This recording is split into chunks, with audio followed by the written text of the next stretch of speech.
How responsive are you to the lead of God in your life, to the Holy Spirit leading you and directing you to whatever God has for you as one of his disciples? I was thinking about this and going through the story in the 8th chapter of Acts of Philip, who was evangelizing up in Samaria, in the northern part of Israel, and had a great deal of success, so much that even Peter and John had to come up from Jerusalem to help out.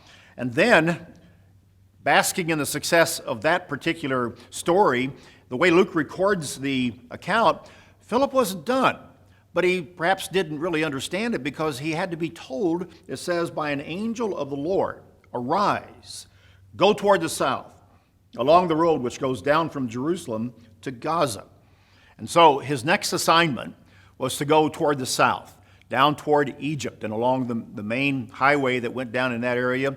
God had something in mind for him because there was an individual, the Ethiopian eunuch, who was returning from being in Jerusalem, and he wanted to intersect Philip with this eunuch along that road. Philip had no idea about that, but God sent him, and Philip had to respond.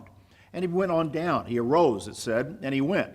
And behold, here was this eunuch, and there he was in his chariot, and he had a scroll of the prophet Isaiah, and he invited Philip to come up and help him to read, and most importantly, to understand what he was reading out of the book of Isaiah, chapter 53.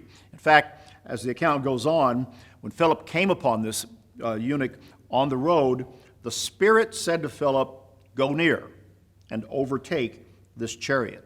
So Philip ran to him. What really caught my attention on this story was sometimes as we read the book of Acts and we study the work of the disciples, the church kind of lagged behind the actual intent and progress and speed by which Christ was guiding the church to do his work. He told them that you would be witnesses of me in Jerusalem, Judea, Samaria, and to the ends of the earth. And it took them a while to pick up on that. And ultimately, Christ moved them out. And he did so, in a sense, by shoving them out the door of Jerusalem. And this is an example of that, where Philip had to be moved by the angel of God, and then God's Spirit prompting him to close and to engage with this individual.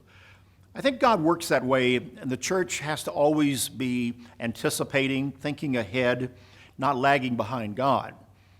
And also, in our own lives, we have to be close enough to God and aware of what he is doing and where he is leading, and be responsive to his prod, to his lead, and to be receptive to what God and his Spirit leads us to do, to accomplish in our lives as disciples.